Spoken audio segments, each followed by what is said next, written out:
मानसी अपने पिता की लाडली बेटी थी। उसके पिता कैलाश चंद्र जी जिले के विकासखंड अधिकारी थे। उनके 2 लड़के भी थे। जब मानसी थोड़ी बड़ी हुई थी तब से ही उसके पिता ने एक कमरे में उसके लिए थोड़ा थोड़ा करके सामान सहेजना शुरू कर दिया था। उनकी पत्नी उनका अक्सर मजाक करती, ये आप अभी से क्यों इकट्ठा करने लगे, अभी तो बिटिया कॉलेज में आई है। मानसी के पिता को इस बात से कोई फर्क नहीं पड़ता था।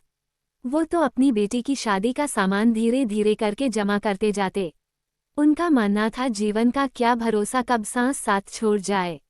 बेटी की शादी में मैं कोई कोर कसर नहीं छोड़ने देना चाहता। उनकी पत्नी उनकी इस बात से उन्हें पागलपन की हद करार देती। मानसी की स्नातक की पढ़ाई पूरी होने को आ रही ही उसके पिता ने दिल्ली के एक परिवार में उसका रिश्ता तय कर दिया। लड़का रोहित इंजीनियरिंग कर रहा था। मानसी के पिता बड़े खुश थे और जल्द विवाह करना चाहते थे।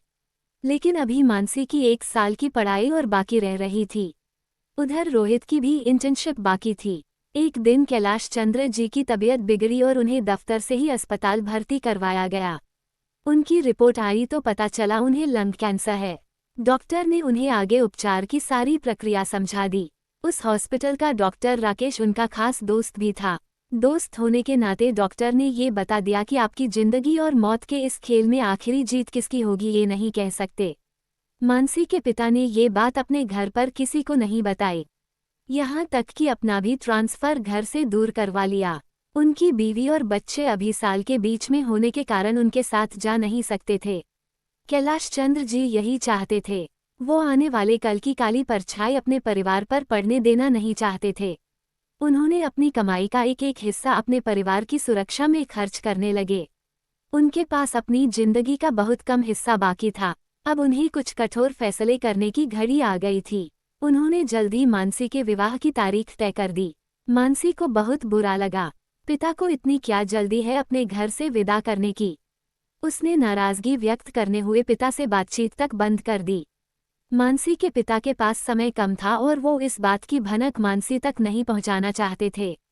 शादी के लिए मानसी हॉस्टल से घर आ गई। उसने पिता से सीधे मुंह बात तक नहीं की। मानसी के पिता उसकी नाराजगी की वजह समझते थे, लेकिन उन्होंने कुछ नहीं कहा। बस मुस्कुराते हुए शादी की तैयारियों में जुटे रहे। 4 दिन के शादी के कार्यक्रम में उन्होंने एक बार भी चैन से बैठकर सांस नहीं ली।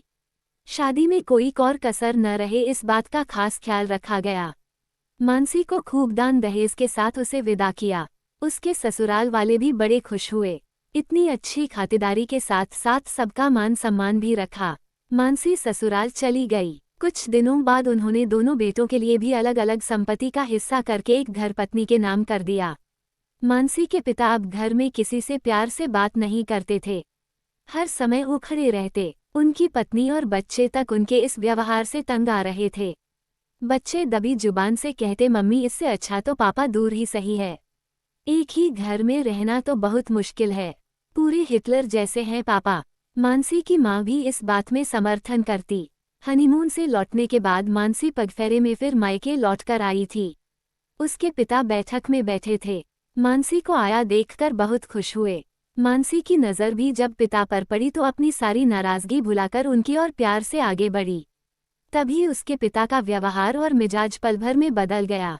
मानसी को अपनी आंखों से दूर जाने का संकेत दिया और खुद उठकर अपने कमरे में चले गए। मानसी पिता के इस बदले व्यवहार से परेशान सी हो रही थी।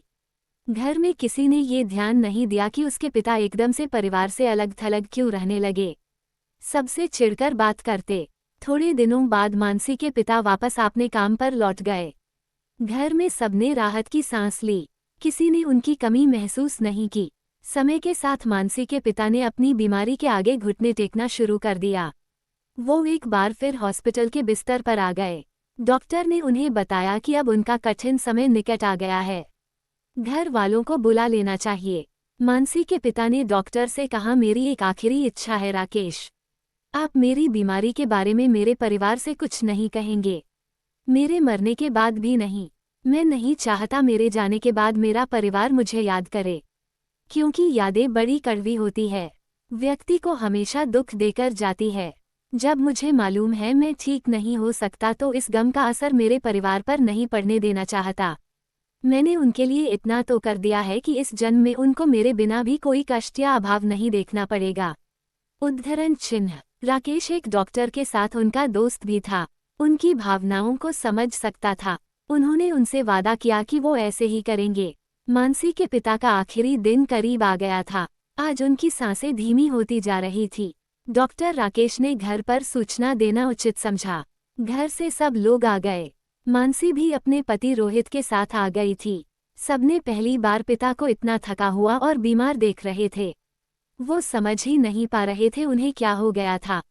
एक आखिरी बार कैलाश चंद्र जी ने धीमी होती सांसों और बंद होती आंखों को उठाकर एक नज़र परिवार को देखा और हमेशा के लिए अपनी आंखें बंद कर ली।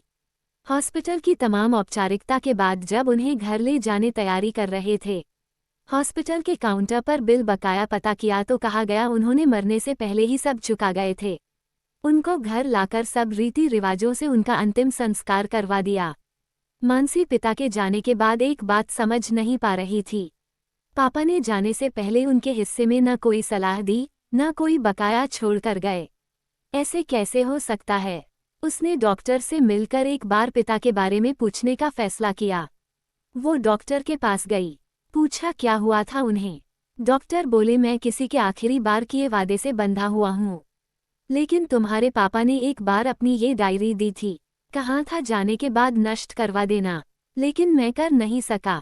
आज तुम्हारा चेहरा देखा तो सोचा ये अन्याय होगा। कैलाश की ये डायरी आपको सौंपना मेरे लिए जरूरी है। मानसी डायरी ले घर आई, डायरी को पढ़ना शुरू किया। इसमें मानसी को हर उस बात का जवाब मिलने लगा जिसे वो एक राज बनाकर जाने की तैयारी कर गए थे।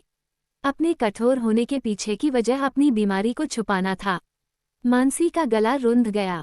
उन आखिरी पलों को याद करने लगी जब उसने पिता से बात नहीं की। नाराजगी में उसने अपने पिता के साथ के कुछ सुनहरे पलों को भी खो दिया। पिता की उस जीवंतता को मान गई। ये सच है, एक पिता के कितने रूप होते हैं।